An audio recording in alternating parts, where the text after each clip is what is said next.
কথা বললে গুলি খাওয়ার ভয় থাকে। আমাকে একজনে আসসালামু আলাইকুম রাহমাতুল্লাহ। ভাই আমি তো ফিতনায় পড়ে গেছি ভাই।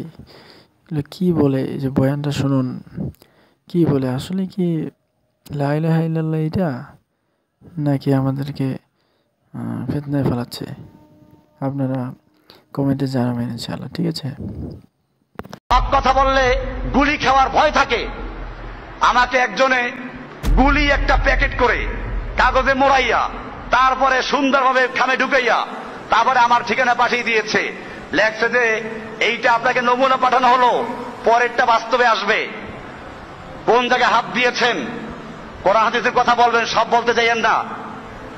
আমি পাইলে তাকে উত্তর দেব, অথবা এখন উত্তর দিচ্ছি, তাকে জানিয়ে দিচ্ছি। এরকম ভয় দেখাইবা তোমাদের পীরদেরকে, যাদের দুনিয়াতে 10টা বউ আছে, বাড়ি গাড়ি আছে, শরীর টিপতে লোক লাগে, মাথা টিবান লাগে, পাও টিবান লাগে, অথবা যেই বুজুর্গদের চলতে গাড়ি লাগে, আরামদায়ক বাড়ি লাগে, ওই সমস্ত পীর বুজুর্গদেরকে এরকম ভয় দেখাও যারা তাদের জীবনটাকে অক্ষ করেছে ইসলামের জন্য, যারা তাদের সবচেয়ে বড় চাহিদা তামান্না শাহাদা, ইসলামের জন্য জীবন দেওয়া তাদের সবচেয়ে বড় চাহিদা। তুমি তাকে কিসের ভয় দেখাচ্ছ? তোমরা যারা ভয় দেখাও ওইটা আমরা চাই, তোমরা যারা থেকে আমাদেরকে সাবধান করছো আমরা সেটা কামনা করছি। কাজী যারা আজকে ভয় দেখাচ্ছ, আমি কোরআন এবং হাদিসের কথা বলেই যাব। সেই জন্য যদি বুলেটের মাধ্যমে আমার বুক ঝাঁঝরা হয়ে যায়, তারপরেও এক মুহূর্তের জন্য বিরত থাকবো ইনশাআল্লাহ। আল্লাহর নবী লা ইলাহা ইল্লাল্লাহর দাওয়াত দিয়েছেন, সাহাবারা লা ইলাহার দাওয়াত দিয়েছেন। সেই দাওয়াতের ধাক্কায় গোটা সমাজ আলাদা হয়ে গেছে। লা ইলাহা ইল্লাল্লাহর মানে হচ্ছে আল্লাহ ছাড়া কারো বিধান চলবে না, আল্লাহ ছাড়া কারো হুকুম চলবে না, আইন চলবে না। আর এখন লা ইলাহা ইল্লাল্লাহর দাওয়াত দেয়, তার মধ্যে কি নাই, এসব বিষয়ে কোনো কথাই নাই। লা ইলাহার দাওয়াত দেয়, মসজিদের জামা কি করো, মসজিদে আসো নামাজ পড়ো, ঠিক আছে ভালো কথা, কিন্তু এরপরে ওই যেই লা ইলাহা ইল্লাল্লাহর দাওয়াত দিয়ে রাষ্ট্রীয়ভাবে নবীরা দিন কায়েম করেছেন, তার খবর আছে কিছু? এই জন্য মনে রাখতে হবে, লা ইলাহা ইল্লাল্লাহ দাওয়াত দেওয়া ভালো, কিন্তু সেই লা ইলাহা ইল্লাল্লাহ দাওয়াতটা যেন নবী মুহাম্মদ সাল্লাল্লাহু আলাইহি ওয়াসাল্লামের দাওয়াতের মতো হয়। মিশরের সাইয়্যিদ কুতুব রহমাতুল্লাহ আলাইহিকে যখন লা ইলাহা ইল্লাল্লাহ কথা বলার কারণে জেলে বন্দী করা হলো, শেষ পর্যন্ত ফাঁসির হুকুম হয়ে গেল। ফাঁসির আগের রাতে জেলখানার ইমাম সাহেব ওনার সামনে সাক্ষাৎ করতে গেলেন। সাইয়্যিদ কুতুব রহমাতুল্লাহ আলাইহি জিজ্ঞেস করলেন, আপনি কে, কেনই বা এলেন? ইমাম সাহেব বললেন, আমি জেলখানা মসজিদের ইমাম, আপনি তো ফাঁসির আসামি, আগামীকাল আপনার ফাঁসি হতে যাচ্ছে।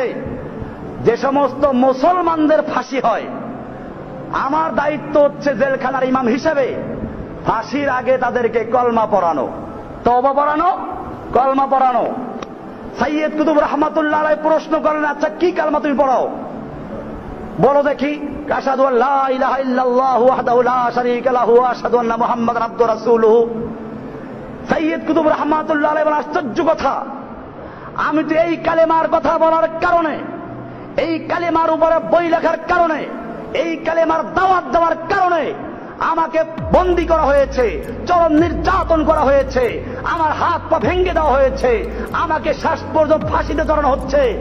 আর যেই সরকার আমাকে লা ইলাহা ইল্লাল্লাহর দাওয়াত দেওয়ার কারণে ফাঁসি দিচ্ছে, সেই একই সরকার তোমাকে লা ইলাহা ইল্লাল্লাহ পড়াবার দায়িত্ব দিয়েছে, তোমাকে বেতন দিচ্ছে। বোঝা গেল তোমার লা ইলাহা ইল্লাল্লাহ আর আমার লা ইলাহা ইল্লাল্লাহ এক নয়। তোমার লা ইলাহা ইল্লাল্লাহ তাগুতের থেকে পয়সা দেয়, আমার লা ইলাহা ইল্লাল্লাহ তাগুতের নির্যাতনের সম্মুখীন করে। তোমার লা ইলাহা ইল্লাল্লাহ তোমাকে চাকরি দেয়, আমার লা ইলাহা ইল্লাল্লাহ আমাকে ফাঁসিতে ঝুলায়। বোঝা গেল ঠিকই বর্তমানেও যারা লা ইলাহা ইল্লাল্লাহ দাওয়াত দিচ্ছেন, জেনে রাখবেন মুহাম্মদ সাল্লাল্লাহু আলাইহি ওয়াসাল্লাম লা ইলাহা দাওয়াতের কারণে মক্কার লোকেরা তাকে মারতে উদ্যত হয়েছিল, ঘেরাও করে হত্যা করার জন্য বাড়ি ঘর ত্যাগ করা হয়েছে, কাফের মুশরিক বিরোধিতা করেছে। আপনার লা ইলাহা ইল্লাল্লাহ সমস্ত তাগুত, ইহুদি, খ্রিস্টান, নাসারা, বৌদ্ধ, হিন্দু কারো কোনো আপত্তি নাই, আপনার জন্য সারা বিশ্বের ভিসা ফ্রি হয়ে যায়, আপনাকে সব জায়গায় ঢুকতে দেওয়া হয়। বোঝা গেল আপনাকে পাহারাদারি করা হয়, আপনার জন্য সব রকম ব্যবস্থা করা হয়। বোঝা গেল আপনার লা ইলাহার দাওয়াত এবং মদিনার মক্কার নবী মুহাম্মদ সাল্লাল্লাহু আলাইহি ওয়াসাল্লাম লা ইলাহার দাওয়াত এক নয়।